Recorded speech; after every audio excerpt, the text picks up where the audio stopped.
নমস্কার, আমি চন্দ্রা। আমার এই গল্প পাঠে মৌ চ্যানেলটি যদি আপনাদের ভালো লেগে থাকে তাহলে অবশ্যই লাইক, শেয়ার ও সাবস্ক্রাইব করে পাশে থাকবেন এবং আপনাদের মূল্যবান মতামত কমেন্টের মাধ্যমে আমাকে অবশ্যই জানাবেন।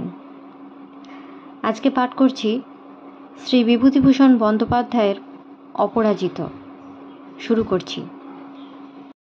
কলিকাতার কর্মকঠোর কোলাহলমুখর বাস্তব জগতে প্রত্যাবর্তন করিয়া গত কয়েকদিনের জীবনকে নিতান্ত স্বপ্ন বলিয়া মনে হইল অপুর।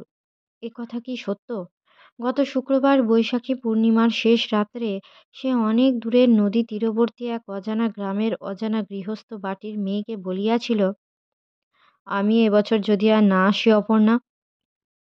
প্রথমবার মেয়েটি একটু হাসিয়া মুখ নিচু করিয়াছিল, কথা বলে নাই। অপু আবার বলিয়াছিল, চুপ করে থাকলে হবে না, তুমি যদি বলো আসবো, নইলে আসবো না। সত্যি অপর্ণা, বলো কি বলবে। মেয়েটি লজ্জারক্ত মুখে বলিয়াছিল, বারে, আমি কে? মা রয়েছেন, বাবা রয়েছেন, ওদের আপনি ভারী। বেশ, আসবো না তবে। তোমার নিজের ইচ্ছে না থাকে? আমি কি সে কথা বলেছি? তাহলে আপনার ইচ্ছে যদি হয় আসতে, আসবেন, না হয় আসবেন না। আমার কথায় কি হবে? ও কথা ইহার বেশি আর অগ্রসর হয় নাই। অন্য সময়ে এক্ষেত্রে হয়তো অপুর অত্যন্ত অভিমান হইত, কিন্তু এক্ষেত্রে কৌতূহলটাই তাহার মনের অন্য এক প্রবৃত্তিকে ছাপাইয়া উঠিয়াছে। ভালোবাসার চোখে মেয়েটিকে সে এখনো দেখিতে পারে নাই। যেখানে ভালোবাসা নাই সেখানে অভিমানও নাই। সেদিন বৈকালে গোলদিঘির মোড়ে একজন ফেরিওয়ালা চাঁপা ফুল বেচিতেছিল। সে আগ্রহের সহিত গিয়া ফুল কিনিল। ফুলটা আঘ্রাণের সঙ্গে সঙ্গে কিন্তু মনের মধ্যে একটা বেদনা সে সুস্পষ্ট অনুভব করিল। একটা কিছু পাইয়া হারাইবার বেদনা, একটা শূন্যতা, একটা খালি খালি ভাব। মেয়েটির মাথা চুলের সে গন্ধটাও যেন আবার পাওয়া যায়। অন্য মনস্কভাবে গোলদিঘির এক কোণে ঘাসের উপরে অনেকক্ষণ একা বসিয়া সেই দিনের সেই রাত্রি আবার সে মনে আনিবার চেষ্টা করিল। মেয়েটির মুখখানি কিরকম যেন, ভারী সুন্দর মুখ, কিন্তু এই কয়দিনের মধ্যেই সব যেন মুছিয়া অস্পষ্ট হইয়া গিয়াছে। মেয়েটির মুখ মনে আনিবার ও ধরিয়া রাখিবার যত বেশি চেষ্টা করিতেছে সে, ততই সে মুখ দ্রুত অস্পষ্ট হইয়া যাইতেছে। শুধু নতপল্লব কৃষ্ণতারা চোখ দুটির ভঙ্গি অল্প মনে আসে, আর মনে আসে সম্পূর্ণ নতুন ধরনের সে স্নিগ্ধ হাসিটুকু। প্রথমে ললাটে লজ্জা ঘনাইয়া আসে, ললাট হইতে নামের ডাগর দুটি চোখে, পরে কপালে, তারপরই যেন সারা মুখখানি অল্পক্ষণের জন্য অন্ধকার হইয়া আসে। ভারী সুন্দর দেখায় সেই সময়। তারপরই আসে সেই অপূর্ব সুন্দর হাসিটি। এরকম হাসি আর কারো মুখে অপু কখনো দেখে নাই, কিন্তু মুখের সব আদলটা তো মনে আসে না। সেটা মনে আনিবার জন্য সে ঘাসের উপর শুইয়া অনেকক্ষণ ভাবিল, অনেকক্ষণ প্রাণপণে চেষ্টা করিয়া দেখিল, না, কিছুতেই মনে আসে না, কিংবা হয়তো আসে অতি অল্পক্ষণের জন্য, আবার তখনই অস্পষ্ট হইয়া যায়। অপর্ণা, কেমন নামটি! জ্যৈষ্ঠ মাসের মাঝামাঝি প্রণব কলিকাতায় আসিল। বিবাহের পর এই তাহার সঙ্গে প্রথম দেখা। সে আসিয়া গল্প করিল, অপর্ণার মা বলিয়াছে, তাহার কোন পুণ্যে এরকম তরুণ দেবতার মতো রূপবান জামাই পাইয়াছেন জানেন না। তাহার কেহ কোথাও নাই শুনিয়া চোখে জল রাখিতে পারেন নাই। অপু খুশি হইল, হাসিয়া বলিল, তবু তো একটা ভালো জামা গায়ে দিতে পারলাম না। সাদা পাঞ্জাবি গায়ে বিয়ে হলো, দূর, না খেয়ে দেয়ে একটা সিল্কের জামা করালুম, সেটা গেল ছিঁড়ে ছুটে। তখন তুমি এলে, তোমার মামার বাড়িতে নিয়ে যেতে, তার আগে আসতে পারলে না। আচ্ছা, সিল্কের জামাটাতে আমায় কেমন দেখাতো? ওহ, সাক্ষাৎ অ্যাপোলো বেলভেডিয়ার। ঢের ঢের হামবাগ দেখেছি, কিন্তু তোর জুড়ি খুঁজে পাওয়া ভার, বুঝলি? না, কিন্তু একটা কথা, অপর্ণার মা কি বলেন তাহা জানিতে অপুর তত কৌতূহলী হয়। অপর্ণা কি বলিয়াছে? অপর্ণা অপর্ণা কিছু বলে নাই। হয়তো কেনারাম মুখুজ্জের ছেলের সঙ্গে বিবাহ না হওয়াতে মনে মনে দুঃখিত হইয়াছে। না, প্রণবের মামা এ বিবাহে তত সন্তুষ্ট হন নাই। স্ত্রীর উপরে মনে মনে চটিয়াছেন এবং তাহার মনের ধারণা প্রণবী তাহার মামিমার সঙ্গে ষড়যন্ত্র করিয়া নিজের বন্ধুর সঙ্গে বোনের বিবাহ দেওয়াইয়াছে। নাম নাই, বংশ নাই, চালচুলো নাই, চেহারা লইয়া কি মানুষ ধুইয়া খাইবে? কিন্তু এইসব কথা প্রণব অপুকে কিছু বলিল না। একটা কথা শুনিয়া সে দুঃখিত হইল। কেনারাম মুখুজ্জের ছেলেটি নিজে দেখিয়া মেয়ে পছন্দ করিয়াছিল। অপর্ণাকে বিবাহ করিবার অত্যন্ত আগ্রহ ছিল তাহার, কিন্তু হঠাৎ বিবাহ সভায় আসিয়া কি যেন গোলমাল হইয়া গেল। সারা রাত্রি কোথা দিয়া কাটিল, সকালবেলা যখন একটু হুঁশ হইল তখন সে দাদাকে জিজ্ঞাসা করিয়াছিল, দাদা, আমার বিয়ে হলো না? এখনো তাহার অবশ্য ঘোর কাটে নাই। বাড়ি ফিরিবার পথেও তাহার মুখে ওই কথা। এখন নাকি সে বদ্ধ উন্মাদ, ঘরে তালা দিয়া রাখা হইয়াছে। অপু বলিল, হাসিস কেন? হাসবার কি আছে? পাগল তো নিজের ইচ্ছায় হয়নি, সে বেচারির আর দোষ কি? ও নিয়ে হাসি ভালো লাগে না। রাত্রে বিছানায় শুইয়া ঘুম হয় না, কেবলই অপর্ণার কথা মনে আসে। প্রণব এ কি করিয়া দিল তাহাকে? সে যে বেশ ছিল। এ কোন সোনার শিকল তাহার মুক্ত বন্ধনহীন হাতে পায়ে অদৃশ্য নাগপাশের মতো দিন দিন জড়াইয়া পড়িতেছে। লাইব্রেরিতে বসিয়া কেবল আজকাল বাংলা উপন্যাস পড়ে। দেখিল তাহার মতো বিবাহ নভেলে অনেক ঘটিয়াছে, অভাব নাই। পূজার সময় শ্বশুরবাড়ি যাওয়া ঘটিল না। একে তো অর্থাভাবে সে নিজের ভালো জামা কাপড় কিনিতে পারিল না। শ্বশুরবাড়ি হইতে পূজার তত্ত্বে যাহা পাওয়া গেল তাহা পড়িয়া সেখানে যাইতে তাহার ভারী বাধো বাধো ঠেকিল। তাহা ছাড়া অপর্ণার মা চিঠির উপরে চিঠি দিলে কি হইবে? তাহার বাবার দিক হইতে জামাইকে পুজোর সময় লইয়া যাইবার বিশেষ কোনো আগ্রহ দেখা গেল না, বরং তাহার নিকট হইতে উপদেশপূর্ণ পত্র পাওয়া গেল যে একটা ভালো চাকুরি বাকুরি যেন সে শীঘ্র দেখিয়া লয়। এখনো অল্প বয়স, এই তো অর্থ উপার্জনের সময়।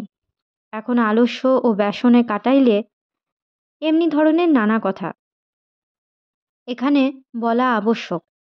এ বিবাহে তিনি অপুকে একেবারে ফাঁকি দিয়াছিলেন। কেনারাম মুখুজ্জের ছেলেকে যাহা দিবার কথা ছিল তাহার সিকিও এ জামাইকে দেন নাই। ছুটি পাওয়া গেল পুনরায় বৈশাখ মাসে। পূর্বদিন রাত্রে তাহার কিছুতেই ঘুম আসে না। কী রকম চুলছাটা হইয়াছে আয়নায় 10 বার দেখিল।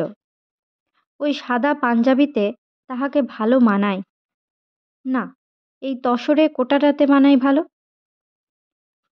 অপর্ণার মা তাহাকে পাইয়া হাতে যেন আকাশের চাঁদ পাইলেন। সেদিনটা খুব বৃষ্টি। অপু নৌকা হইতে নামিয়া বাড়ির বাহিরের উঠানে পা দিতেই কে পূজার দালানে বসিয়াছিল। ছুটিয়া গিয়া বাড়ির মধ্যে খবর দিল। এক মুহূর্তে বাড়ির উপরের নিচের সব জানালা খুলিয়া গেল। বাড়িতে ঝি বউয়ের সংখ্যা নাই। সকলে জানালা হইতে মুখ বাড়াইয়া দেখিতে লাগিলেন। মুষলধারায় বৃষ্টিপাত অগ্রাহ্য করিয়া অপর্ণার মা উঠানে তাহাকে লইতে ছুটিয়া আসিলেন। সারা বাড়িতে একটা আনন্দের সাড়া পড়িয়া গেল। ফুলশয্যার সেই ঘরে সেই পালঙ্কেই রাত্রে শুইয়া সে অপর্ণার প্রতীক্ষায় রহিল। 1 বৎসরের অপর্ণার একই পরিবর্তন। তখন ছিল বালিকা, এখন ইহাকে দেখিলে যেন আর চেনাই যায় না। লীলার মতো চোখ ঝলসানো সৌন্দর্য ইহার নাই বটে, কিন্তু অপর্ণার যাহা আছে তাহা উহাদের কাহারও নাই। অপু মনে হল 2-1খানা প্রাচীন পটে আঁকা তরুণী দেবী মূর্তির। কি দশমহাবিদ্যার ষোড়শী মূর্তির মুখে এ ধরনের অনুপম মহিমাময় স্নিগ্ধ সৌন্দর্য সে দেখিয়াছে। একটু সেকেলে, একটু প্রাচীন ধরনের সৌন্দর্য, সুতরাং দুষ্প্রাপ্য। যেন মনে হয় এ খাঁটি বাংলার জিনিস। এই দূর পল্লী প্রান্তরের নদী তীরের সকল শ্যামলতা, সকল সরসতা, পথপ্রান্তে বনফুলের সকল সরলতা ছানিয়া ও মুখ গড়া। শতাব্দীর পর শতাব্দী ধরিয়া বাংলার পল্লীচ্যুত বকুল বীথির ছায়ায় ছায়ায় কত অপরাহ্নে নদী ঘাটের যাওয়া আসার পথে এই উজ্জ্বল শ্যামবর্ণা রূপসী তরুণী বধূদের লক্ষ্মীর মতো আলতারাঙা পদচিহ্ন কতবার পড়িয়াছে, মুছিয়াছে, আবার পড়িয়াছে।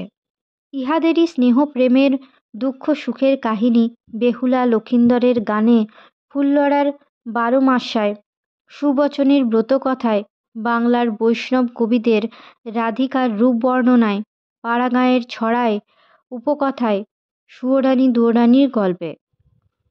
অপু বলিল, তোমার সঙ্গে কিন্তু আরই, সারা বছরে একখানা চিঠি দিলে না কেন? অপর্ণা সলজ্জ মৃদু একটু হাসিয়া চুপ করিয়া রহিল। তারপর একবার ডাগর চোখ দুটি তুলিয়া স্বামীর দিকে চাহিয়া চাহিয়া দেখিল। খুব মৃদু স্বরে মুখে হাসি টিপিয়া বলিল, আর আমার বুঝি রাগ হতে নেই? অপু দেখিল এতদিন কলিকাতায় সে জারুল কাঠের তক্তপোষে শুইয়া অপর্ণার যে মুখ ভাবিত, আসল মুখ একেবারেই তাহা নহে।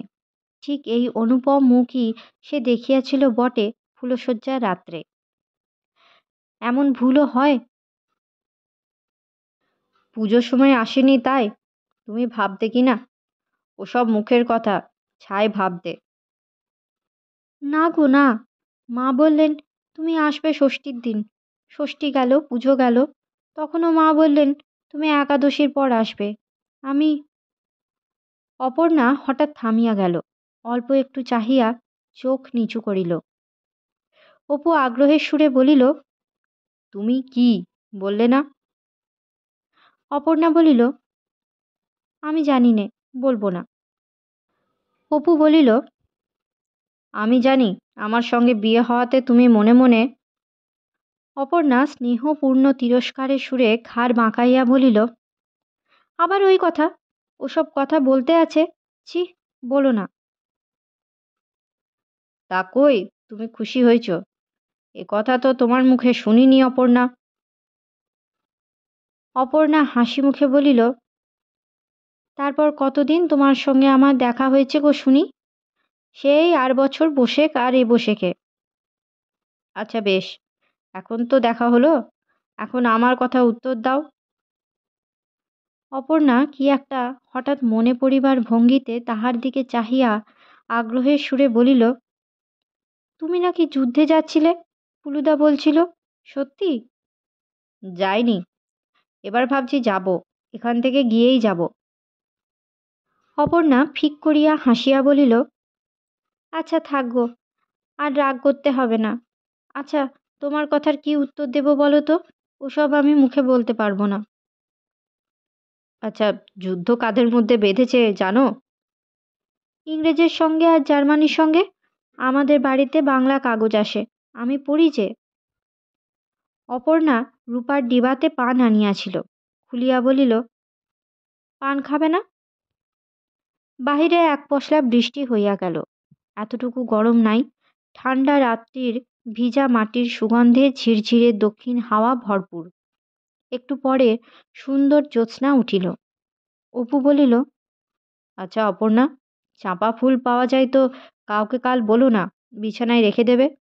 আছে চাঁপা গাছ কোথাও? আমাদের বাগানেই আছে, আমি কাউকে বলতে পারবো না কিন্তু। তুমি বলো কাল সকালে নৃপেনকে, কি অনাদিকে, কি আমার ছোট বোনকে বলো। আচ্ছা কেন বলো তো চাঁপা ফুলের কথা তুললাম? অপর্ণা সলজ্জ হাসিল। অপুর বুঝিতে দেরি হইল না যে অপর্ণা তাহার মনের কথা ঠিক ধরিয়াছে। তাহার হাসিবার ভঙ্গিতে অপু এ কথা বুঝিল। বেশ বুদ্ধিমতী তো অপর্ণা। সে বলিল, হ্যাঁ, একটা কথা অপর্ণা, তোমাকে একবার কিন্তু নিয়ে যাব দেশে, যাবে তো? অপর্ণা বলিল, মাকে বলো, আমার কথাই তো হবে না। তুমি রাজি কিনা বলো আগে, সেখানে কিন্তু কষ্ট হবে। অপু একবার ভাবিল সত্যি কথাটা খুলিয়াই বলে, কিন্তু সেই পুরাতন গর্ব ও বাহাদুরির ঝোঁক। বলিল, অবশ্যই একদিন আমাদেরও সবই ছিল, যেখানে থাকতুম, আমাদের পৈতৃক দেশ। এখন তো দোতলা মস্ত বাড়ি, মানে সবই, তবে শরিকানি মামলা, আর মানে ম্যালেরিয়ায়, বুঝলে না, এখন যেখানে থাকি সেখানে দুখানা মোটে চালা ঘর। তাও মা মারা যাওয়ার পর আর সেখানে যায়নি। তোমাদের মতো ঝি চাকর নেই, নিজের হাতে সব করতে হবে, তা আগে থেকে বলে রাখি। তুমি হলে জমিদারের মেয়ে। অপর্ণা কৌতুকের সুরে বলিল, আছি তো জমিদারের মেয়ে, হিংসে হচ্ছে বুঝি? একটু থামিয়া শান্ত সুরে বলিল, কেন 100 বার ও কথা বলো? তুমি কাল মাকে বাবাকে বলে রাজি করাও, আমি তোমার সঙ্গে যেখানে নিয়ে যাবে সেখানেই যাব, গাছতলাতেও যাব। আমি তোমার সব কথা জানি। পুলুদা মায়ের কাছে বলছিল, আমি সব শুনেছি। যেখানে নিয়ে যাবে নিয়ে চলো, তোমার ইচ্ছে, আমার তাতে মতামত কি? রাত্রে দুজনে কেহ ঘুমাইল না। বধূকে লইয়া সে রওনা হইল। শ্বশুর প্রথমটা আপত্তি তুলিয়াছিলেন, নিয়ে তো যেতে চাইছো বাবাজি, কিন্তু এখন নিয়ে গিয়ে তুলবে কোথায়? চাকরি বাকরি ভালো করো, ঘর দোর ওঠাও, নিয়ে যাবার এত তাড়াতাড়িটা কি? সিঁড়ির ঘরে অপর্ণার মা স্বামীকে বলিলেন, হ্যাঁ গা, তোমার বুদ্ধিশুদ্ধি লোপ পেয়ে যাচ্ছে দিন দিন, নাকি? জামাইকে ওসব কথা বলছো যে? আজকালকার ছেলে মেয়েদের ধরনই আলাদা, তুমি জানো না? ছেলে মানুষ জামাই, টাকা কড়ি চাকরি বাকরি ভগবান যখন দেবেন তখন হবে। আজকালের মেয়েরা ওসব বোঝে না, বিশেষ করে তোমার মেয়ে সে ধরনেরই নয়। ওর মন আমি খুব ভালো বুঝি। দাও গিয়ে পাঠিয়ে ওকে জামাইয়ের সঙ্গে, ওদের সুখ নিয়েই সুখ। উৎসাহে অপুর রাত্রে ঘুম হয় না, এমন অবস্থা। কাল সারাদিন অপর্ণাকে লইয়া রেল স্টিমারে কাটানো, উহ, শুধু সে আর অপর্ণা, আর কেউ না। রাত্রে অস্পষ্ট আলোকে অপর্ণাকে ভালো করিয়া দেখিবার সুযোগই হয় নাই। দিনে দেখা হওয়া এ বাড়িতে অসম্ভব, কিন্তু কাল সকালটি হইতে তাহারা দুজনে মাঝে আর কোনো বাধা ব্যবধান থাকিবে না। কিন্তু স্টিমারে অপর্ণা রহিল মেয়েদের জায়গায়। 3 ঘণ্টা কাল সেভাবে কাটিল। তারপরেই রেল। এইখানেই অপু সর্বপ্রথম গৃহস্থালি পাতিল স্ত্রীর সঙ্গে। ট্রেনের তখনও অনেক দেরি। যাত্রীদের রান্না খাওয়ার জন্য স্টেশন হইতে একটু দূরে ভৈরবের ধারে ছোট ছোট খড়ের ঘর অনেকগুলি। তারই একটা 4 আনায় ভাড়া পাওয়া গেল। অপু দোকানে খাবার কিনিতে যাইতেছে দেখিয়া বধূ বলিল, তা কেন, এই তো এখানে উনুন আছে, যাত্রীরা সব রেঁধে খায়। এখনো তো 3-4 ঘণ্টা দেরি গাড়ির, আমি রাঁধব। অপু ভারী খুশি, সে ভারী মজা হইবে, এ কথাটা এতক্ষণ তাহার মনে আসে নাই। মহা উৎসাহে বাজার হইতে জিনিসপত্র কিনিয়া আনিল। ঘরে ঢুকিয়া দেখে ইতিমধ্যে কখন বধূ স্নান সারিয়া ভিজা চুলটি পিঠের উপরে ফেলিয়া কপালে সিঁদুরের টিপ দিয়া লাল জরিপার মটকার শাড়ি পরিয়া ব্যস্ত সমস্ত অবস্থায় এটা ওটা ঠিক করিতেছে। হাসি মুখে বলিল, বাড়িওয়ালি জিজ্ঞেস করছে, উনি তোমার ভাই বুঝি? আমি হেসে ফেলতেই বুঝতে পেরেছে, বলেছে, জামাই? তাই তো বলি। আরও কি বলতে গিয়া অপর্ণা লজ্জায় কথা শেষ করিতে না পারিয়া হাসিয়া ফেলিল। অপু মুগ্ধ নেত্রে বধূর দিকে চাহিয়াছিল। কিশোরীর তনু দেহটি, বেরিয়া স্ফুটনোন্মুখ যৌবন কি অপূর্ব সুষময় আত্মপ্রকাশ করিতেছে। সুন্দর নিটোল গৌর বাহু দুটি, চুলের খোঁপার ভঙ্গিটি কি অপরূপ। গভীর রাত্রে শোবার ঘরে এ পর্যন্ত দেখাশোনা, দিনের আলোয় স্নানের পরে এই অবস্থায় তাহার স্বাভাবিক গতিবিধি লক্ষ্য করিবার সুযোগ কখনো ঘটে নাই। আজ দেখিয়া মনে হইল অপর্ণা সত্যই সুন্দরী বটে। কাঁচা কাঠ কিছুতেই ধরে না। প্রথমে বধূ, পরে সে নিজে ফুঁ দিয়া চোখ লাল করিয়া ফেলিল। প্রৌঢ়া বাড়িওয়ালি ইহাদের জন্য নিজের ঘরে বাটি না বাটিতে গিয়াছিল। ফিরিয়া আসিয়া দুজনের দুর্দশা দেখিয়া বলিল, ওগো মেয়ে, সরো বাছা, জামাইকে যেতে বলো। তোমাদের কি ও কাজ মা? সরো, আমি দিই ধরিয়ে। বধূ তাগিদ দিয়া অপুকে স্নানে পাঠাইল। নদী হইতে ফিরিয়া সে দেখিল ইহার মধ্যে কখন বধূ বাড়িওয়ালিকে দিয়া বাজার হইতে রসগোল্লা ও ছানা আনাইয়াছে।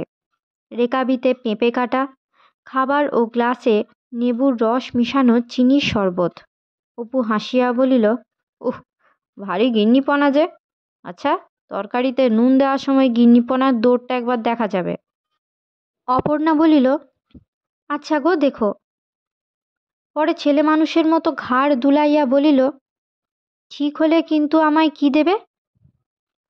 অপু কৌতুকের সুরে বলিল, ঠিক হলে যা দেব তা এখনই পেতে চাও? যাও, আচ্ছা তো দুষ্টু। একবার সে রন্ধনরত বধূর পিছনে আসিয়া চুপি চুপি দাঁড়াইল।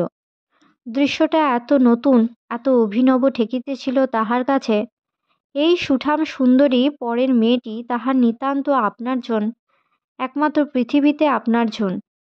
পরে সে সন্তর্পণে নিচু হইয়া পিঠের উপরে এলানো চুলের গিঁটটা ধরিয়া অতর্কিতে এক টান দিতেই বধূ পিছনে চাহিয়া কৃত্রিম কোপের সুরে বলিল, উহ, আমায় লাগে না বুঝি? ভারী দুষ্টু তো। রান্না থাকবে পরে বলে দিচ্ছি, যদি আবার চুল ধরে টানবে। অপু ভাবে, মা ঠিক এই ধরনের কথা বলিত, এই ধরনের স্নেহ প্রীতি ঝরা চোখ। সে দেখিয়াছে কি দিদি, কি রানুদি, কি লীলা, কি অপর্ণা, সকলেরই মধ্যে মা যেন অল্প বিস্তর মিশাইয়া আছেন। ঠিক সময়ে ঠিক অবস্থায় ইহারা একই ধরনের কথা বলে, চোখে মুখে একই ধরনের স্নেহ ফুটিয়া ওঠে। একটি ভদ্রলোক অনেকক্ষণ হইতে প্ল্যাটফর্মে পায়চারি করিতেছিল।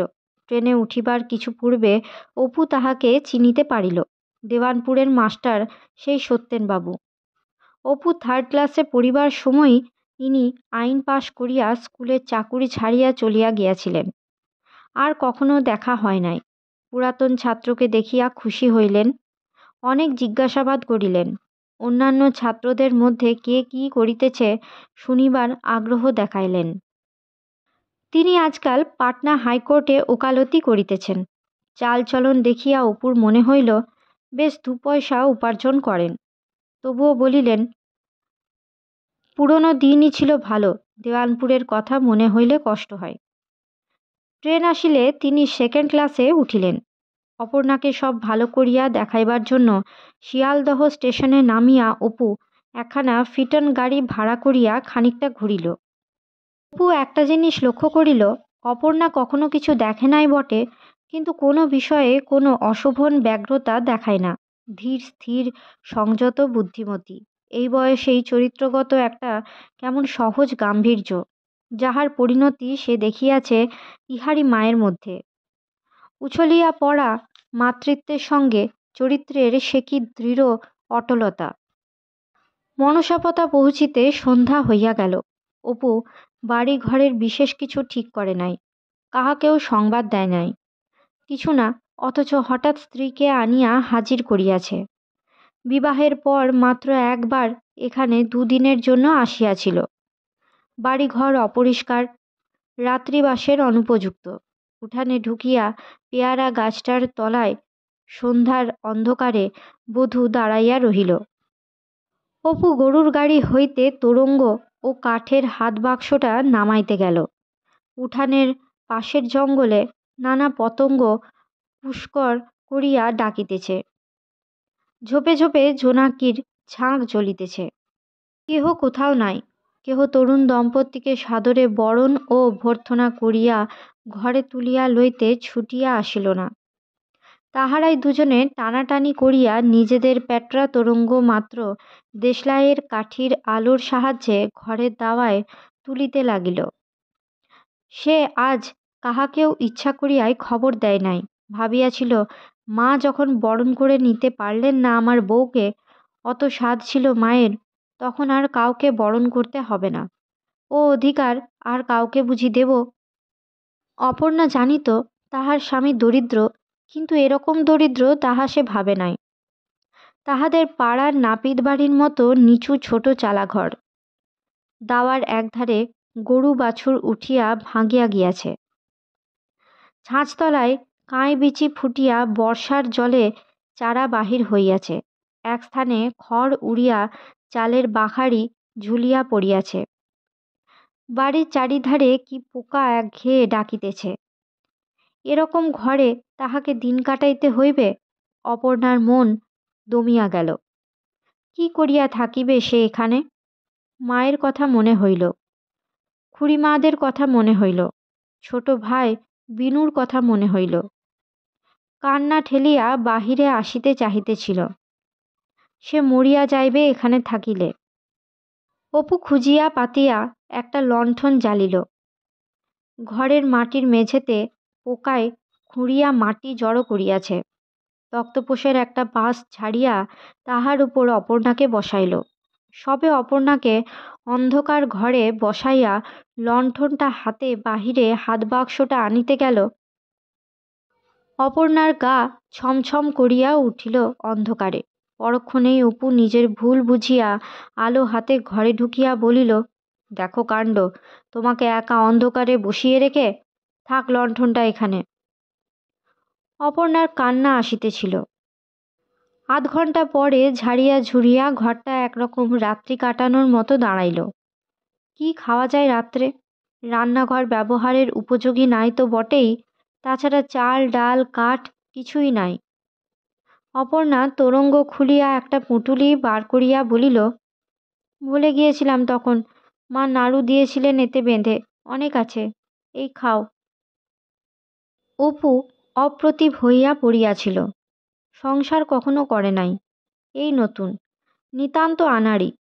অপর্ণাকে এই অবস্থায় এখানে আনা ভালো হয় নাই, সে এতক্ষণে বুঝিয়াছে। অপ্রতিভের সুরে বলিল, রানাঘাট থেকে কিছু খাবার নিলেই হতো, তোমাকে একলা বসিয়ে রেখে যাই কি করে? নইলে ক্ষেত্র কাপালির বাড়ি থেকে চিঁড়ে আর দুধ যাব? অপর্ণা ঘাড় নাড়িয়া বারণ করিল।